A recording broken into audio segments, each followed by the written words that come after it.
আজিৰ দিনটো আচলতে এটা অতি বেদনাদায়ক দিন।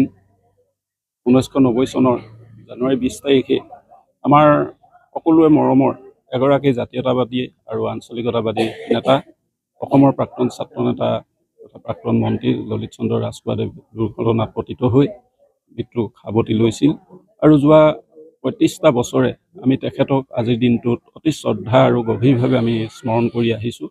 আপোনালোক সকলোৱে এটা কথা জানে যে ললিত চন্দ্ৰ ৰাজখোৱা নামটোৱে আমাৰ তিয়ক সমষ্টিত এক আৱেগ, আৰু তেখেতক আমাৰ তিয়ক সমষ্টিৰ প্ৰান্তে প্ৰান্তে প্ৰত্যেকজন ব্যক্তিয়ে যোৱা সময়বিলাকত বিভিন্ন মুহূৰ্তত তেখেতক অতি শ্ৰদ্ধাৰে স্মৰণ কৰে।